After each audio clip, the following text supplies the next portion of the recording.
안녕하세요. 개아토피 클리닉TV의 박종무 수의사입니다.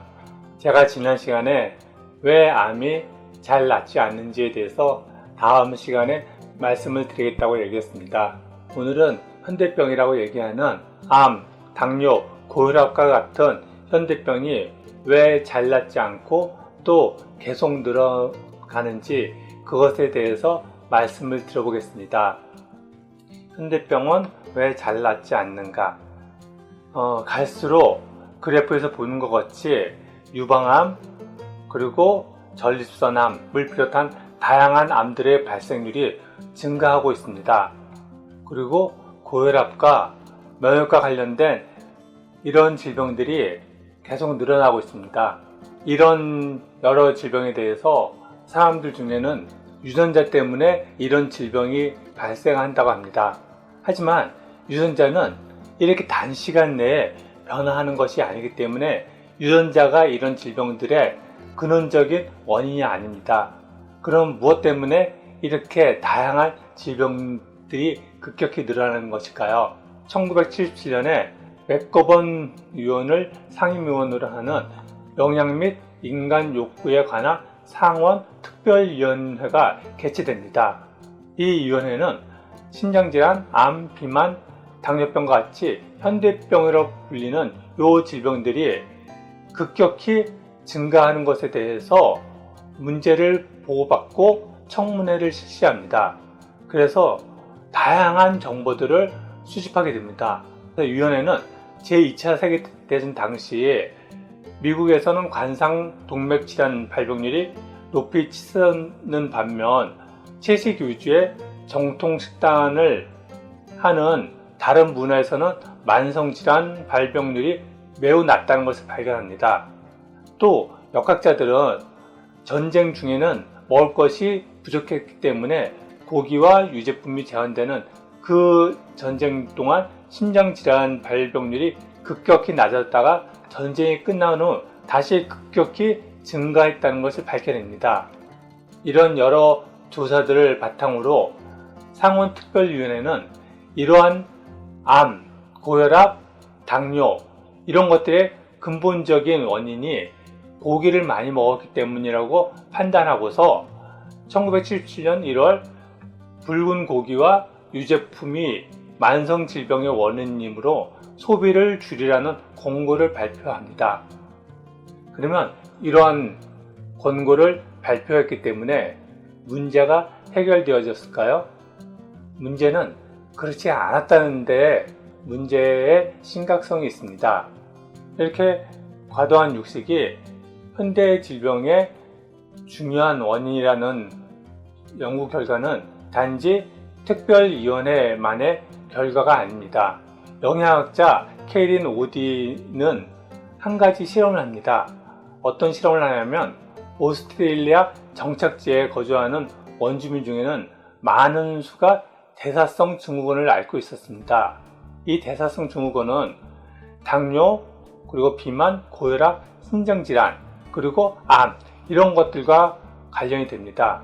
호주 원주민뿐만 아니라 알래스카 원주민도 그렇고 아메리카 원주민들도 그렇고 참 그들의 삶은 비참하기 이를 데가 없습니다.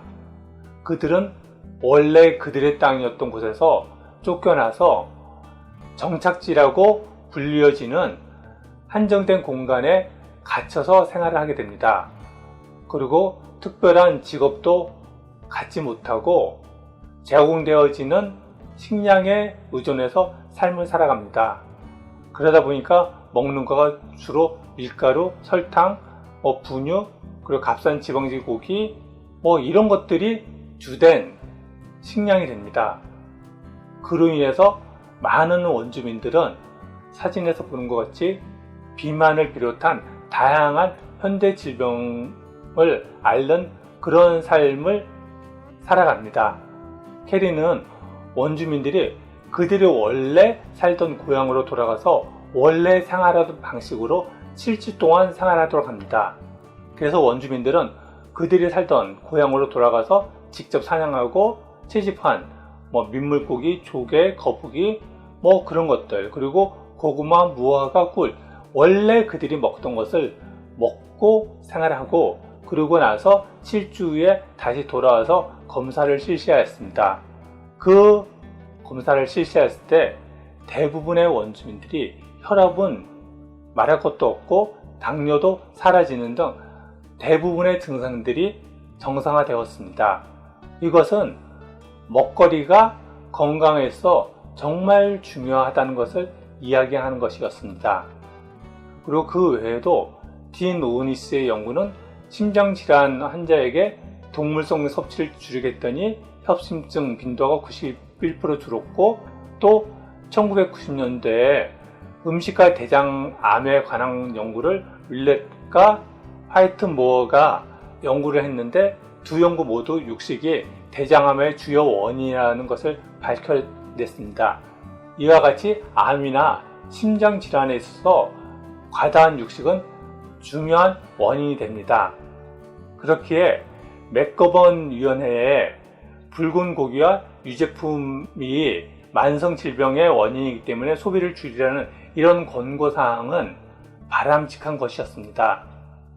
하지만 이런 권고사항에 대해서 육류업계가 반격을 합니다. 지금도 그렇지만 그 당시에 미국에서 가장 큰 산업 카르텔은 이 축산업계였습니다. 이 축산업계는 위원회를 집중적으로 공격하고 비난하였습니다. 그래서 결국 위원회는 붉은 고기의 소비를 줄여라는 권고사항을 포화 지방 섭취량을 줄여줄 고기, 가금류, 생선을 선택하라고 변경합니다. 이렇게 권고사항을 바꿨더니 붉은 고기라고 하면 사람들이 무엇을 이야기하는지 알지만 포화 지방이라고 그러면 여러분도 그렇고 저도 그렇고 그냥 포화 지방 하면 그 포화 지방이 뭔지 바로 떠오르나요? 떠오르지 않습니다. 대다수의 미국인 또한 포화 지방이라는 말을 잘 이해를 못하기 때문에 그냥 저지방 음식을 많이 먹어라로 받아들이면서 고기는 먹던 대로 먹으면서 그것에 더하여 저지방 고탄수화물을 더 먹게 되면서 건강은 더욱 악화되게 됩니다. 그리고 맥거번 위원회에 소속된 위원들은 차기 선거에서 축산 업계의 로비 활동으로 인해서 낙선되게 됩니다. 그 이후 축산이나 식품과 관련된 영역은 불가침의 영역이 되고, 그리고 이 고기에 대한 이야기를 할 수가 없게 되면서 그 다음에는 음식과 관련된 언급은 음식을 얘기하는 것이 아니라 영양소, 단백질이나 탄수화물, 그리고 불포화 지방산, 그런 식으로 영양소를 강조하는 영양주의화됩니다.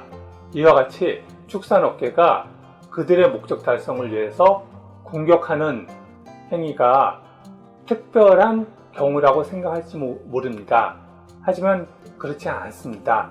지금 보시면 레이첼 칼슨, 이 사람은 다들 아실 것입니다.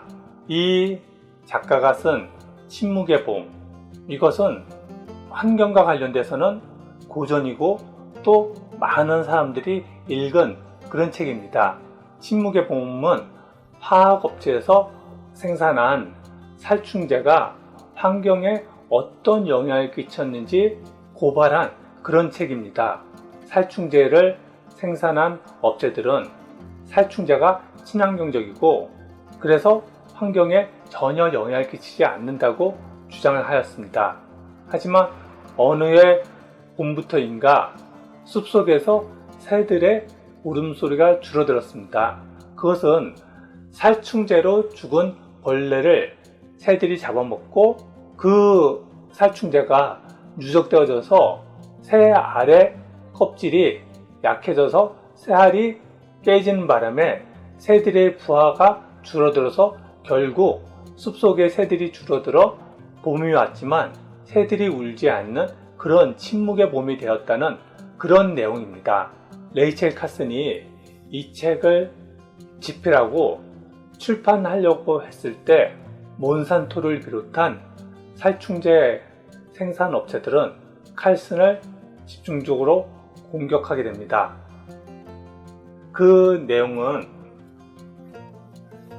지금 보시는 이 책, 레이첼 칼슨 평전, 이런 책을 보시면 얼마나 다각도로 그런 살충제 회사들이 칼슨을 공격했는지 나와 있습니다.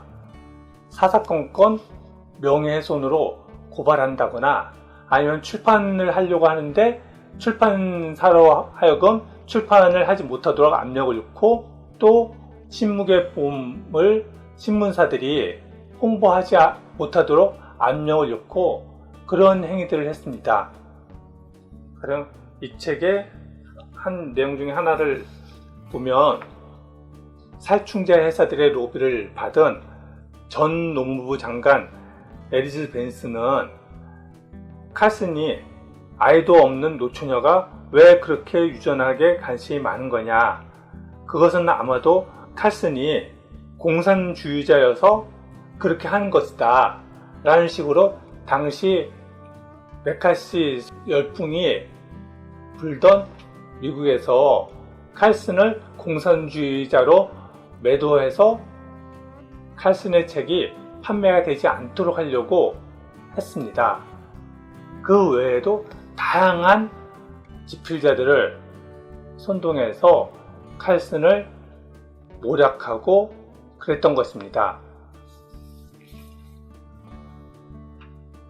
이와 같이 축산업자 그리고 약품업계에서는 그들의 목표를 달성하기 위해서 정치인은 말할 것도 없고 교수, 연구자들을 압박하게 됩니다.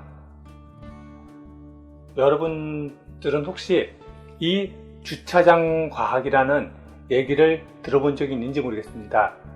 주차장 과학이라는 것은 뭐냐 하면 주차장에 차를 세우러 들어갔는데 차를 세우는 주변에 불량배들이 있습니다. 그러다 보니까 급하게 차 문을 닫고 나오는 바람에 차 열쇠를 그 근방에 흘리게 됩니다. 집에 들어와서 보니까 차 열쇠를 어디 떨어뜨렸습니다. 그러면 그 차 열쇠를 찾으려면 어떻게 해야 될까요?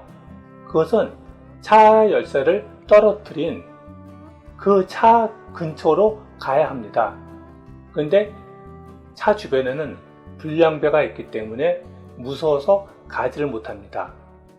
이때 하는 방법이 뭐냐면 열쇠를 떨어뜨린 차 근처로 가서 찾는 게 아니라 그냥 자신의 안전을 보장받을 수 있는 밝은 곳만 살피다가 열쇠가 없네 하는 것과 같은 그런 연구를 하는 것을 주차장 과학이라고 합니다. 지금 현대사회에서 이루어지고 있는 많은 연구들이 이와 같이 이해관계가 뚜렷한 거대 업계들과의 마찰을 피해서 이루어지는 그런 측면이 강하게 있습니다. 그래서 암 같은 경우 보면 암의 원인이 무엇이냐 했을 때 좀 전에 살펴본 것처럼 암은 음식 그리고 환경적인 부분이 굉장히 주요한 원인입니다. 하지만 현재 암의 원인하면 유전자를 비롯해서 굉장히 많은 것들이 암의 원인이라고 이야기를 합니다. 그러면 일반인들은 이렇게 많은 원인들이 거론되어지기 때문에 정말 어떠한 것이 주요한 원인인지 알기 힘들어지게 됩니다. 다른 질병들 또한 마찬가지입니다. 그로 인해서 사람들은 정말 무엇을 조심하고 피해야 하는지 그것을 구분하기 어렵게 됩니다.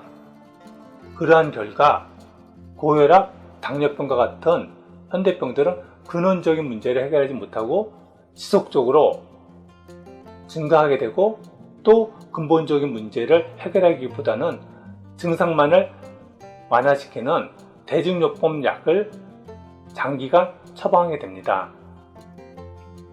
연목구어라는 말이 있습니다.